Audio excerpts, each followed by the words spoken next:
So before we get to the part of the show where I guarantee you will inevitably convince me that Boubacar Kamara is the answer, the future of FC Barcelona's midfield, we should cover why we're doing this whole Sergio Busquets thing and the point of this conversation.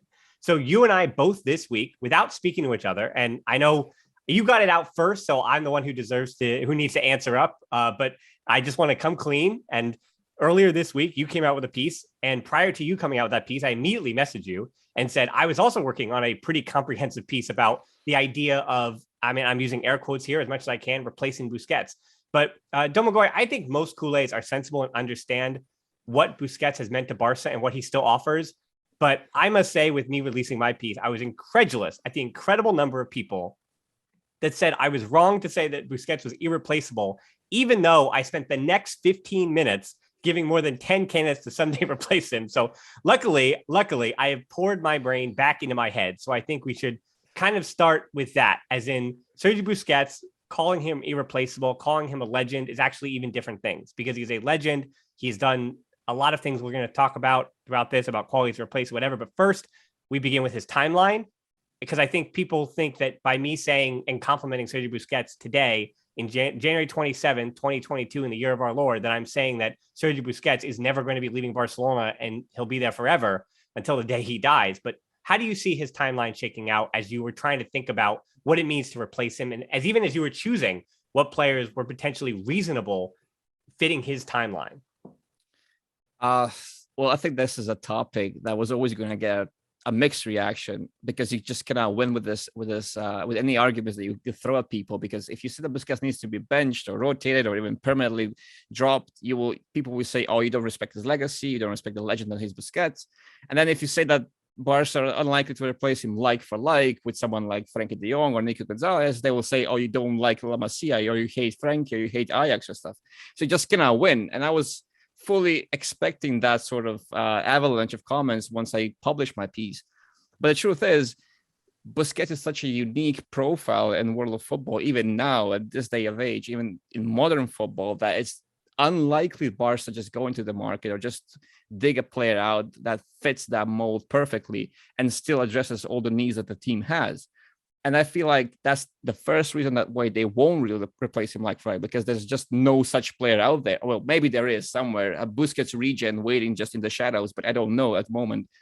And number two, where I don't think that's not possible. I think that they really shouldn't either, because modern football is also evolving in such a way that the Busquets mold, the traditional Busquets mold, let's just put that in quotation marks, is not necessarily the way forward. When I did my research for my piece, I was initially looking for a player that would replace Busquets like for like, of course. But somewhere along the way, I realized, wait, this might not really be ideal. This might need a tweak or two. I realized that the double pivot is getting prominence, because the more I researched and the more those elite players I found, most of them play on a double pivot. And I was like, okay, this is interesting.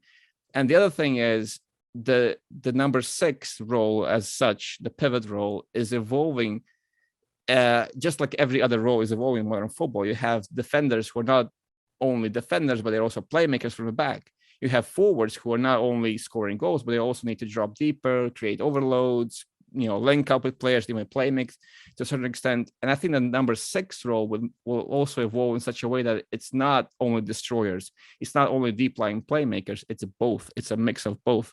It's an athletic player who can shrug you off the ball, who can beat you in pace, who can kind of be this muscular guy, physical guy, but also a guy who can, when he shrugs you off the ball, he can promptly ping that ball over the top and just into the path of a winger. Just he can play make and destroy, the opposition's attack. So I feel like this is the future that Barca needs to get on the train with. They need to get on with the times as well. They need to find a physical specimen who's also good on the ball. So my thoughts were, let's look for a player who's technically gifted, but also physically he's athletic and physically strong as well. And I feel like that's necessary because of Barcelona's lackings within the system. They struggle in transition, they struggle off the ball, they struggle to just stop the opposition's attacks. They need someone who can break up those attacks, which means, as much as people frown upon it, which means they need someone who's physical and athletic as well as technically good. So this is a very complex thing that I just went into, but I just wanted to mention that because people need to understand this is a very, very difficult thing to do. It's a very complex issue that Barca are facing, and we're just scratching the surface, really. Well, I think the problem, even trying to answer it right now, is that Barcelona clearly are going to be prioritizing other positions, and the prioritizing other positions, which we agree that on the list, Barca probably need. I mean, in order, what number? I mean, you could argue at number 9, fullback, center back. You could argue for all three, depending on in what priority you put those three positions. And now with Dembele leaving, a high fluting winger as well might even go on the depth chart as far as players that you need to bring in and go on the transfer market in the summertime for before you get that defensive midfielder. So now you're talking about your defensive midfield spot. You're going to basically have to get some kind of deal. You're going to have to figure out a way to get a player who wants to come to Barcelona on smaller wages. And that was the other challenge of trying to even figure out that replacement now, because every name that I have on my list and the names you have on your list, they're either going to be even transferred in the next 3 days, or they're definitely going to be transferred over the summertime for major numbers that Barca might be able to afford if they were the first priority, and they won't be.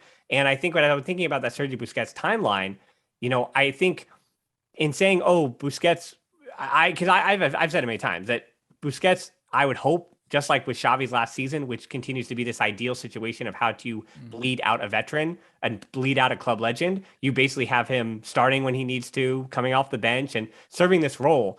And Busquets, I don't know if he's actually, not to say that he's been given that option, but I don't know how much of an option Barca has to do that for him.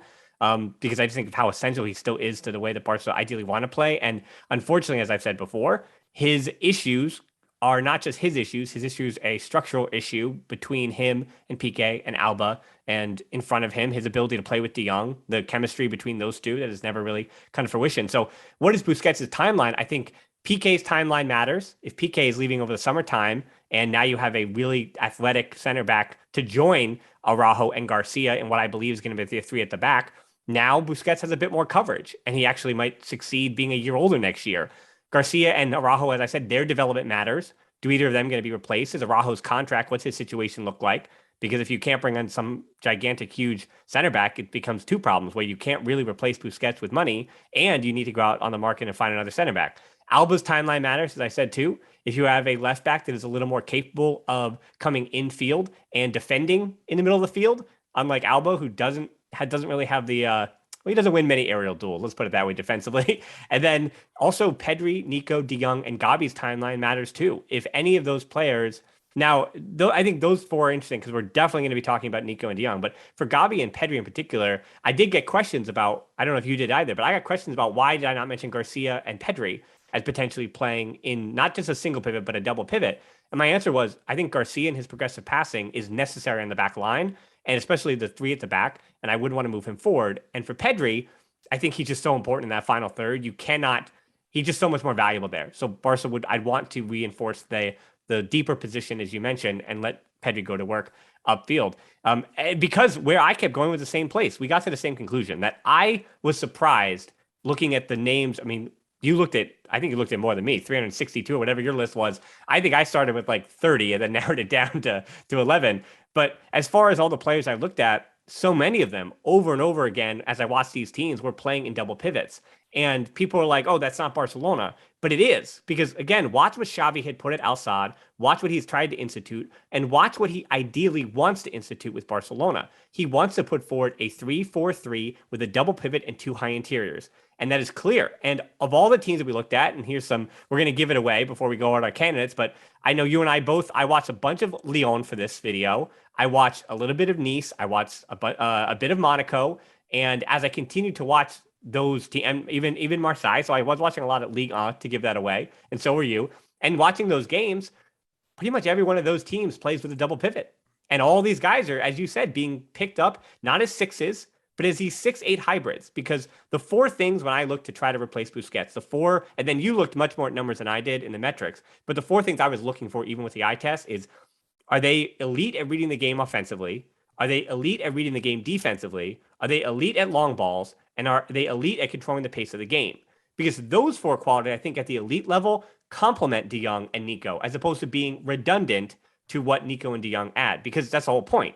If you're going to get in another guy that does exactly what De Jong does, then you're selling De Jong and replacing him, not Busquets. And that was actually a challenge I had. It was like, am I just bringing on another player that's exactly like Frankie De Jong? And can Frankie De Jong work with another Frankie De Jong? Because ideally, he wants to get forward. Ideally, Nico wants to get forward. And so you'd want a player that is comfortable just sitting back and standing in that pivot spot and controlling and dictating the pace of a game. And I talked about rest defense before. And is a player able to just kind of keep it in check, right? Are they able to just be reserved and not have to jump into that space and allow De Jong or Nico to be the pivot that goes forward and you cover in behind? So that was what I want. But you're right. I don't know how many patient I think Busquets is limited by his mobility, but I don't know how many of those just sheer game orchestrators are truly left in modern football. It is very difficult, as I said, because we both looked at highly technical players, so elite players on the ball who have some physical traits. That was at least my blueprint, my first template. So I based everything, my whole sample. So the biggest two categories that I looked at was involvement in the game, which is basically received passes and passes that they send per 90 minutes. And I also looked at progression metrics, so progression actions like progressive passes and progressive runs, which are combined into one metric. Because I thought in my mind, that's what Barca pivot is. He is this highly involved player who lets the game flow through him. He ensures that the thirds are connected. He ensures that the tempo of the game is stable and goes in Barca's favor, of course. And that's where I began my search. But then what you end up with, well, at least what I ended up with, are these highly technical elite players who are also sort of aggressive on the ball. And as you said, Barca would need someone to complement De Jong or Nico, who are both more aggressive, with someone who can sit deeper and maybe protect the channels and stuff like that. So what if we had to flip the script? That's the thing that I had, the thought I had after publishing my piece. I was like, what if I had to flip the script? What if instead of looking at highly technical players who also have physical traits, what if we looked at destroyers with technical qualities? Because what we would get in that way are players who like to sit deeper, who are not necessarily the elite of the elite on the ball, but they still do the job. But their primary concern is dominating their area, dominating the number 6 area, so the deeper areas of the pivot, and stopping transitions and doing the defensive work and doing the hard work and doing the what would you call it, the dirty work of the team. So maybe I'm not sure what you think about that, but this is a thought I had while discussing with some of the other people as well. Maybe Barca could do with sacrificing the traditional pivot profile with something different. Because if you take a look at, I don't know, Real Madrid with Casemiro, if you look at Liverpool with Fabinho and stuff like that, they have these dominating presences in midfield who are not necessarily elite on the ball. They're good on the ball, but they're not really famous for that. And it still works. But the thing with Barca is that would kind of put more emphasis on progression and creativity and just, tempo on the other two midfielders. And it will also put a huge strain on the back line. If you're gonna have such a structure with a destroyer in midfield and the number 6 position, you have to ensure that your back line is elite on the ball. And at the moment, Barca only have Eric Garcia, who's elite on the ball in the back line, and he is so needed. And arguably PK, but we're also throwing PK out because if anything, his timeline is he'll be gone before Busquets is. So that's why we're not discussing PK at the moment. And exactly. His issue. But you also seen against Athletic, for example, and in the last game, Barca had Piqué and Araujo, and it wasn't enough from the back line. It was just they were missing someone like Eric Garcia.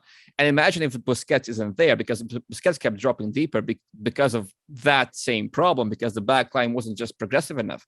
He had to drop deeper. And now if we have a pivot who's not exactly that sort of pivot, who's more of a destroyer type of player, destroyer first, progressive second, it might put a huge strain on the back line. But I feel like it is something that's worth experimenting with. I'm not sure if we would probably get different sort of players on the list if I had gone down that route. So destroyers first, progressors second. It sounds a bit too extreme because Barca are not really open to change. Let's just put it that way. If they're struggling to deploy a double pivot when it would obviously complement their player profiles and their overall needs. I doubt they will be open to going that way, but this is just a thought I had and just wanted to share with you. Well, yeah, I mean, because you think about Frankie de Jong, I think is at the core of this argument because, as again, I go back to the idea that if Barca are going to get out on the market, almost every name that we're going to name that's not at Barca already is unlikely because Barca are not going to have the funds to be able to bring in any of these players because there are other clubs who are going to be prioritizing a defensive midfield position in the offseason in a way that Barca won't be doing because they do have Nico and Frankie in theory internally. But Frankie, he is best not even as a double pivot, but I think he would be better as a center back in a back three to do that thing about progressing the ball forward.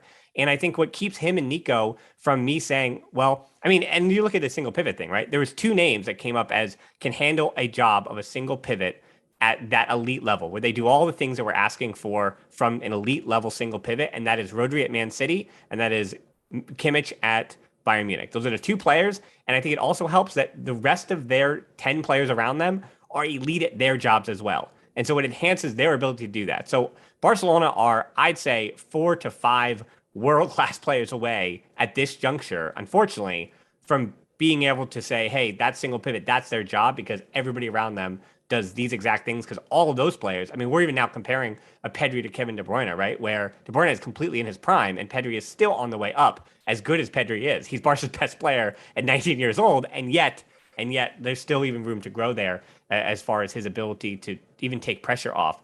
Though defensively, Pedri's, I don't want this whole thing about Pedri, but Pedri being great. But Pedri, but yeah, back to the de Jong thing, him and Nico, I don't think either of them, I actually thought about on the other side of the ball. So you thought about on the offensive side, progressing the ball in possession where Barca's going to, I mean, this right under Xavi, they've had 75% against Alaves or whatever it was.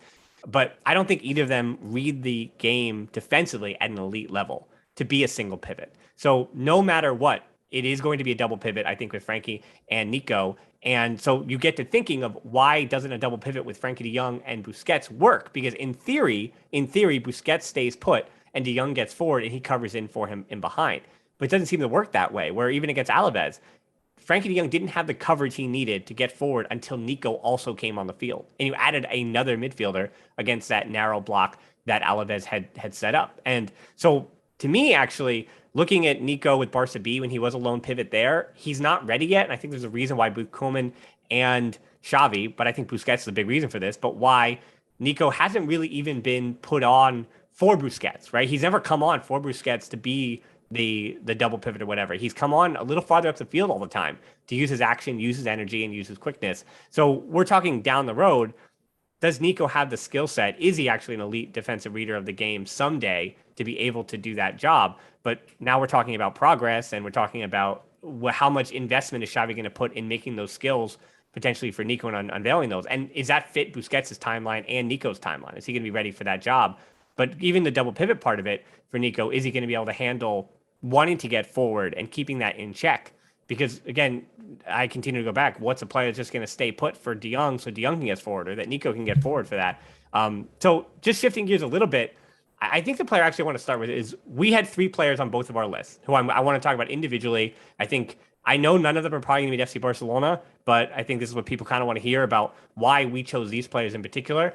But the player I want to start with is Maxence Caqueret, who I picked and you did not. He's a 21-year-old from Lyon, and we actually both picked his pivot partner. But for me, Caqueret, he is a bit smaller, but he plays in a double pivot in a 3-4-3. And I was surprised to see that very much like with Leeds United, when you go through metrics, Lyon and Leeds are very high for press resistance. They're very high in progressive passing. And Lyon is not great in Ligue 1, but they have pieces and the players and the ideas that in theory, if you pick the right players out of that system, you can enhance everything they do. And so for Caqueret, he has good composure, very press resistant. I don't know how high his upside is, but he is very good at reading the game. And he's a bit, not say that he's not mobile. He can move defensively, but he's not offensively willing to, he doesn't need chaos. He doesn't need to get forward the way that Nico and de Jong did. That's why I kept him on the list, even if he's necessarily doesn't have the same high ceiling as I think the other 3 here in Aurélien Tchouameni from Monaco, 22-year-old. And then you have Bruno Guimaraes, the 24-year-old defensive midfielder Brazilian from Lyon. And then Boubacar Kamara, the 22-year-old for Marseille. And when you look at those other 3 options, I could tell the direction you had gone. Yeah, exactly. I mean, with both Kakare and Bruno, I think that they both have clear traits of a number 8 as well. I mean, they play on double pivot, and Kakare is more of a 6 than Bruno is, I would say. But at the same time, he's still not. I would still not call him a pure 6. And he's also the reason that. Well, he actually, when I put him through all my metrics, he ranked in the top 10-ish, something like that. He was very, very high as well. But Bruno was at the very top, like just behind the likes of Kimmich and Rodri. There was Bruno, because his level, the things he does on the ball are just, his abilities, pure ability is just off the charts.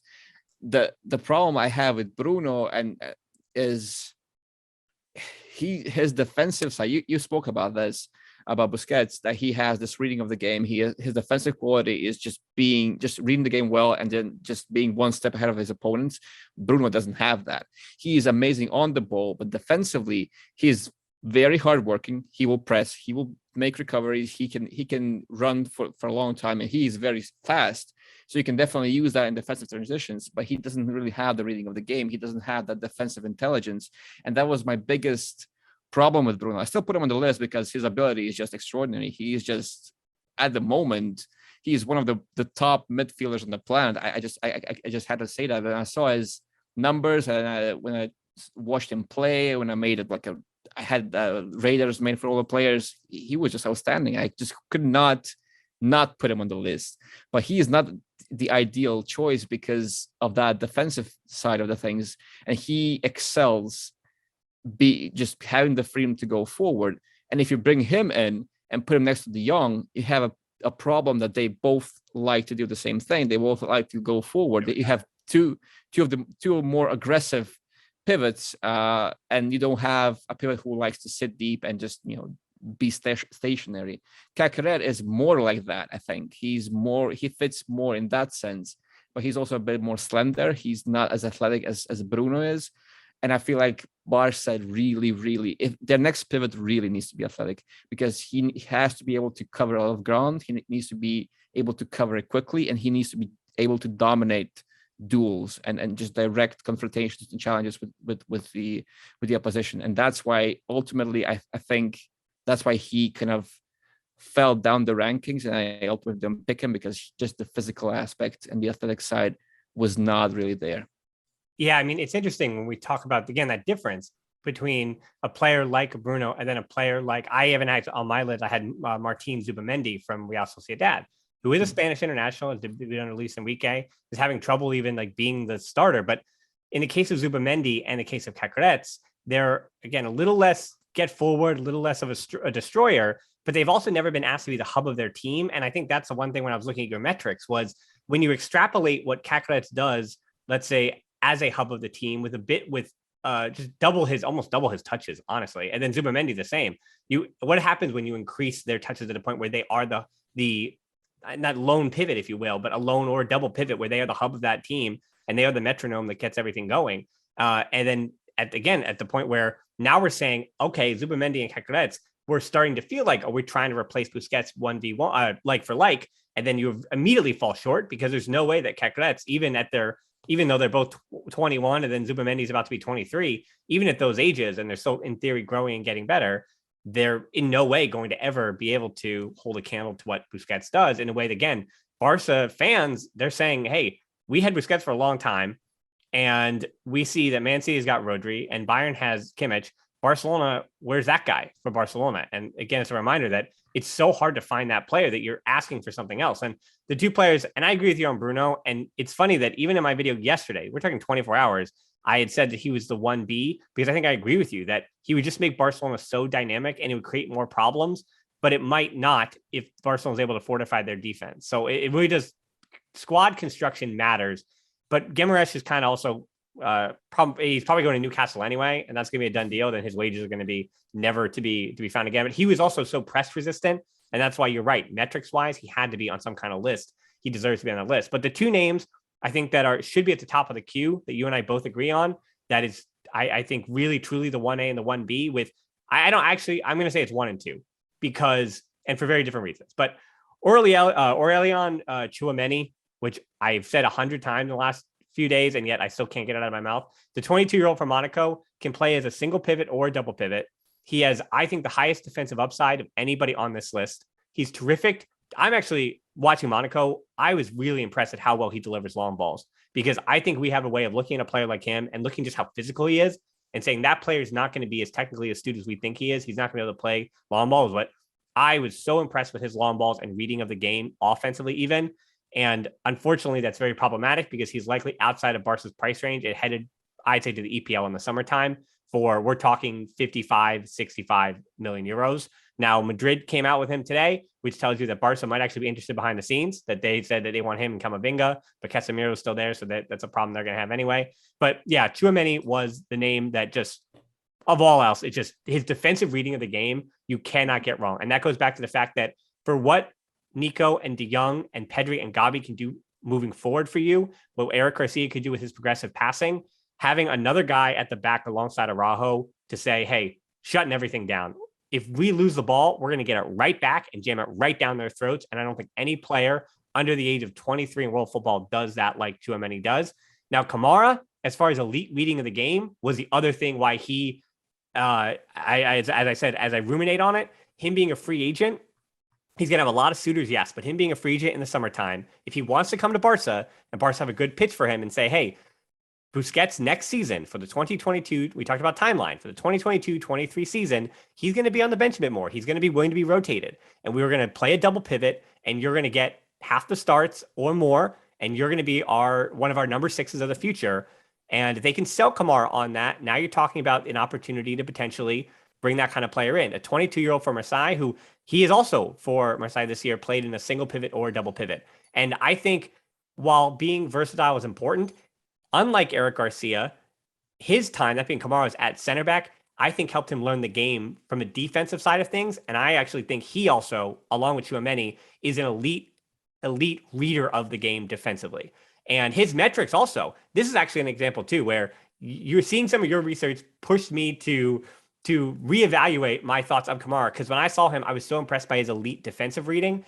And I wasn't as excited about his long balls, but then I saw your numbers and I'm like, wait a second, this guy's long ball numbers are really promising. And again, where I say, if he can extrapolate that and be the hub of a team, I don't know how high of a ceiling Kamara has, but his metrics prove that he might be really, really incredible. And so, I mean, I think at the end of it, Tchouaméni is my pick, but Kamara, I mean, that's the one that makes me say, hey, if that's possible, can you make that possible, Barcelona? And so, I mean, if I'm Barca, I'm going hard in on Kamara now to bring him over the summertime and then to phase the Busquets out next year pretty, in the same way that Xavi phased himself out, right? If anybody can convince his friend, it's going to be Xavi convincing his best friend Busquets to phase himself out in the exact same way next season. And I think my pick at the end of it is Tchouaméni and then Kamara for all those reasons. And did you find the same thing? I mean, I don't want to get too excited about players that are never going to be Barca players, but if you told me, gun to my head, are they ever going to play in a Barca uniform? No, neither of them will. But I would love to see either of them. Those are my picks. Yeah, I absolutely agree. I think that's exactly how I would put it. I think Kamara has the higher chance of joining Barca if Barca push for him and if they can sum the project. And I don't know what wages he would command, but shouldn't be too much. He is attainable. Tchouaméni is not, because he's such a hot commodity already that every top team is going to want to sign him. So Barca cannot compete with that. If there's a bidding war, any kind of wage war, whatever it is, Barca cannot win that. They could win that, but they'll go all out on Haaland. And I think that Haaland is, despite what people think, I think that he's a real possibility. I think I would even say that Haaland is probably going to sign for Barca, but that also means that Barca will have no money left to cover for every other position that they need to cover. Right. But that's a different problem altogether. But yes, I would agree. Tchouaméni is just, he ticks all the boxes. And that the players on my list, they were filtered out rigorously. So I didn't really spare anyone. I took the elite of the elite from every single category that I had. So if the player made the final list, that means that they have something special. They are special in every single metric that I set out for them. So they deserve a shot. I mean, they would theoretically, they would be a good pick. And Kamara was one of the one of the best picks as well. So, and he's also free. So I guess his signing, I wouldn't mind it. I wouldn't mind it at all, because I think there is potential there, and he excels in all the right things. He would not be, technically, like ability wise, maybe not the most exciting pick of the bunch, but definitely covers and ticks all the boxes. So I feel like he would be a good signing. Tchouaméni would be the ideal signing, of course, but at the same time, while he is attainable, if Barca went all in on him, they would maybe be able to get him. But as I've said, since they have other plans, they have other priorities, I don't think they can compete for the signing. So that's kind of the bad thing about the whole thing. Right. And now we're talking about players that, when we're, again, putting quotes around it, replacing Busquets, the list gets shallow pretty quickly as far as players where, what are our expectations? So I actually had Florian Grillitsch from Hoffenheim on my list. 26 years old was my oldest player on my list. And I think you had Højbjerg from Tottenham, which I believe he's 26 as well. And for Grillitsch, why I put him on the list was he's an upcoming free agent. He felt like the safest pick on the list. He's a natural defensive midfielder, but he also plays the center back in a back three in a Hoffenheim team that, again, I found that I was comparing the players that had those high metrics are players that want to play the way that Xavi wants to play in a 3-4-3, generally with a double pivot. And why I put Grealish again on the list was that he felt like a stopgap to Busquets until Barca can kick the can down the road for a year or two to find a long-term or younger option. In theory, if you bring in Grealish to, in theory, again, give Busquets some room to see his way out the door over the next 1 to 2 seasons, you're giving Nico time to be able to step into a role. So you're just enhancing your squad with depth. That's why I had him on the list. And then I think Frank Kessie, basically our discussion about Bruno, double that, but just also lower your level a little bit as well. A 25-year-old for AC Milan, going to be a free agent, plays in a double pivot from Milan, likes to get forward when able, underrated passer, but defensively, the metrics just weren't really there. He doesn't like to stay at home. He likes to wander a bit. And I don't think that solves your, the hub of your team. I think he's just a little bit more redundant with Nico and De Jong, and again, spend your money elsewhere. Then some of the other players I had on the list were Kefren Turam, who 20-year-old for Nice. He wasn't even on your list metrics wise because he's only 20, plays 47% of all Nice's minutes. And that would be one where Barca should, because again, not say they're late to the party on Tchouaméni and Kamara, but those young players, especially in Ligue 1, all of a sudden you look and they are 21, 22, 23, and everybody's after them. So can they plant the seed now with a player that the son of Lilian Thuram, who actually played at the La Masia in 2006 and 07, knows Catalonia just a little bit from his time there. But, he's a player that I think could grow into having elite defensive game reading skills, even though his ability on the ball right now is nowhere near what it would need to be for Barcelona to, in theory, again, not like for like replace Busquets, but try to enhance that position in the short term. And then the other player I had was Ander Orellana, because I want to ask you now, going back to La Masia, you and I talked about Marc Casado last time we were on. He's just too young, just too raw. He might not even have the highest ceiling either. He's had some injuries in his career. We don't know where he's going to be. And then Alfaro Sanz, who's already with the first team right now, sometimes this season, he, again, doesn't have the high ceiling that you need. He can't be the hub of a team. He is, believe it or not, much more of kind of a destroyer. He has very good defensive instincts, that being Sanz, but he's limited physically in what he can do, and then he just doesn't have the long balls and the ability on the ball to really unlock a team. Now, the player who does do that is Orellana, the 21-year-old captain for Barca B, but he has not been healthy in 2 seasons, and he also is very good with the long ball, but I think he's going to struggle defending without some other coverage, which is why Barca B under Garcia Pimienta last year improved when Nico became the lone pivot and Jandro actually stepped into an interior role. But if Jandro is able to stay healthy and continue to improve, and his defensive ability to read the game do improve as well, he would be one of the better options in a single pivot position.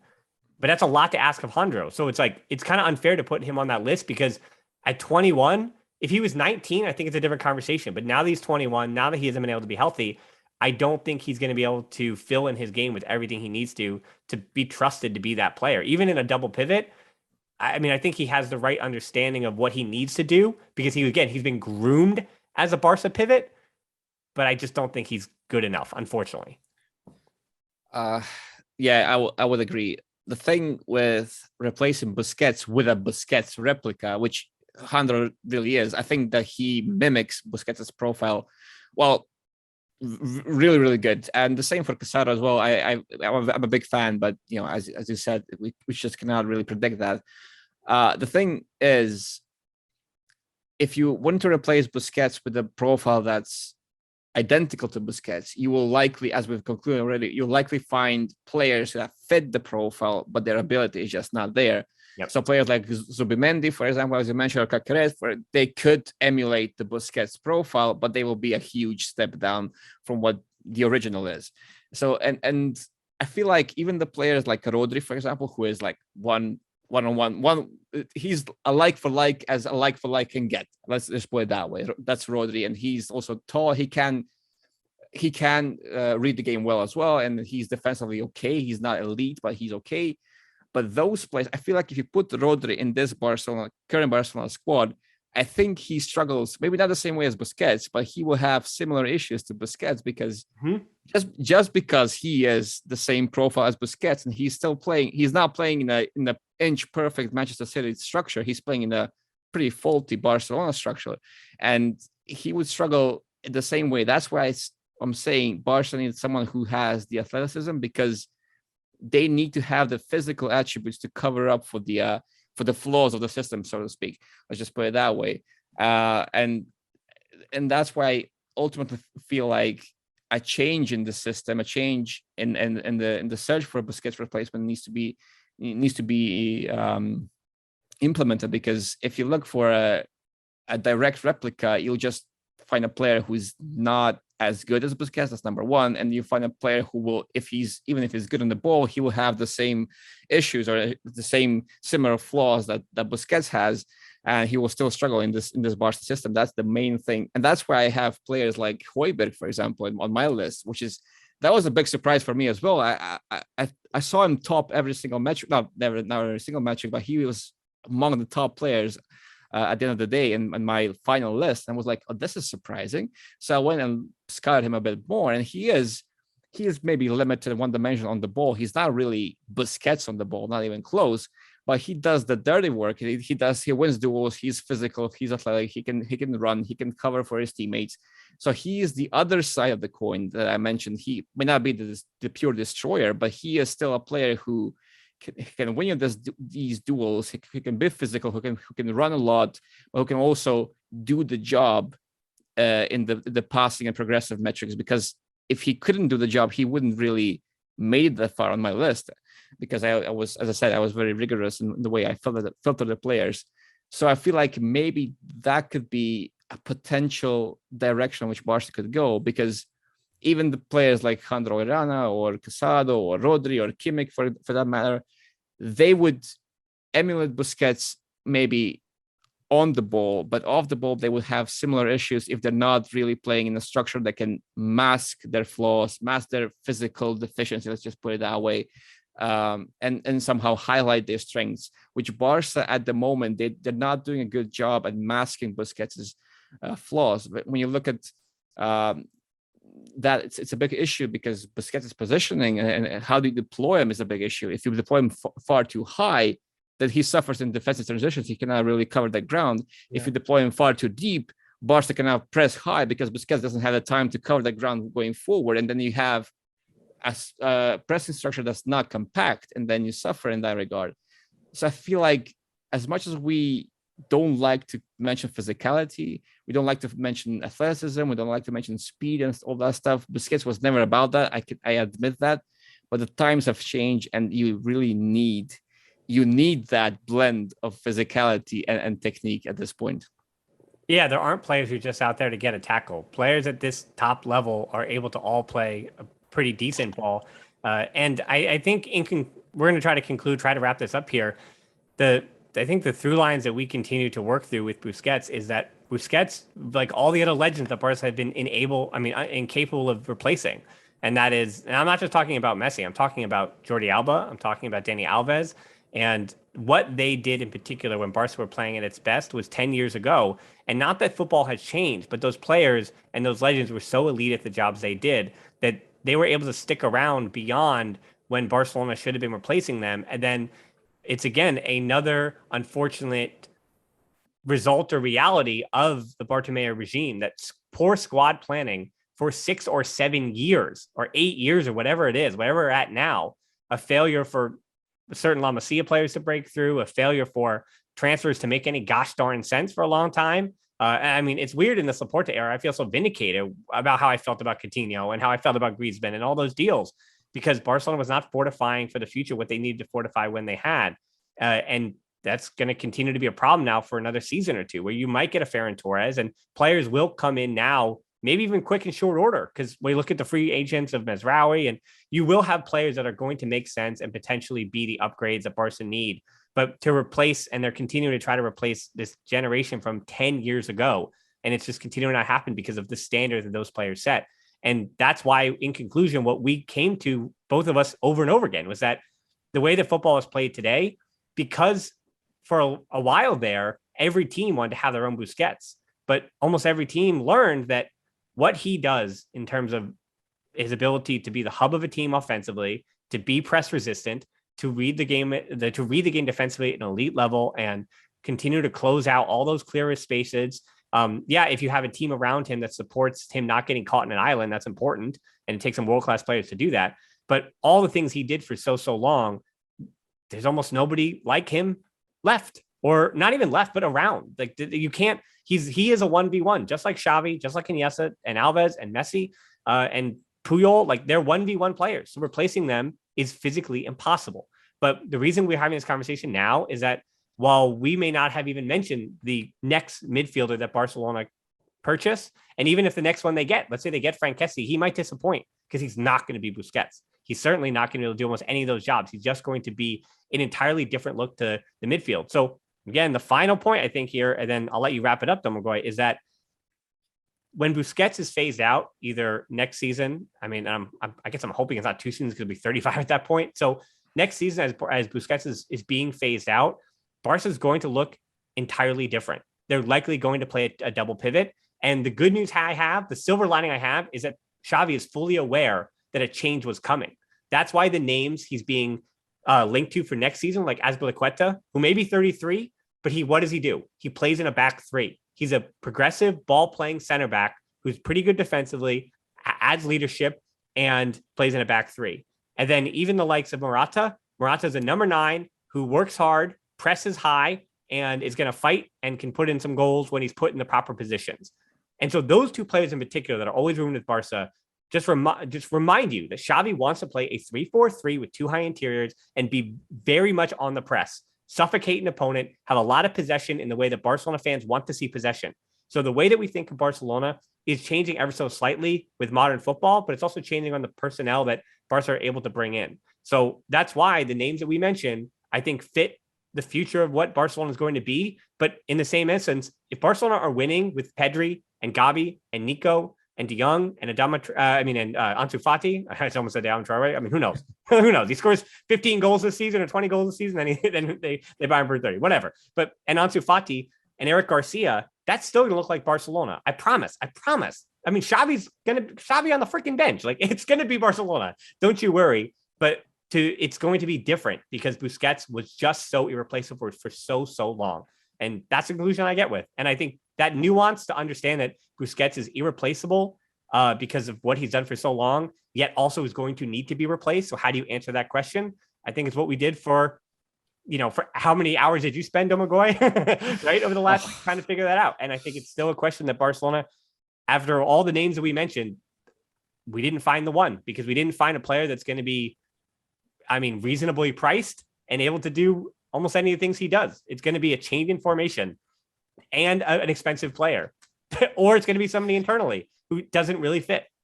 That's where we're at.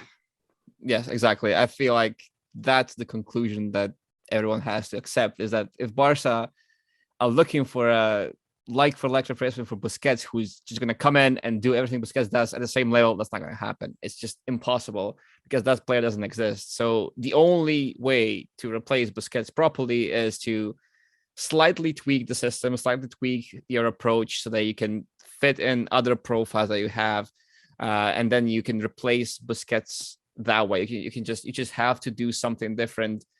You just cannot go for one replacement. It's impossible. And I feel like that's not a bad thing either, because we have players who are good players. It's just that they are not utilized to the best of their abilities because we keep Busquets and we keep going with the same system, the same structure. And the fact remains that maybe that doesn't suit them the best way. And once they are finally released, they're finally let, to express themselves in the best way they can, we'll see a change, sure, but it may be a change for the best as well. So I feel like interesting times are ahead, and sooner or later Busquets will have to be phased out. Once that happens, Barca will change, definitely will change, because whoever replaces him won't replace him. They won't give us the same things that he does, at least not the same way and the same level. So it will be a big process. But as you've said, Barca will be Barca. Xavi's on the bench, and if it's a double pivot or a single pivot, it won't change. I mean, it will change a lot, but ultimately Barca will still remain true to their philosophy, I feel.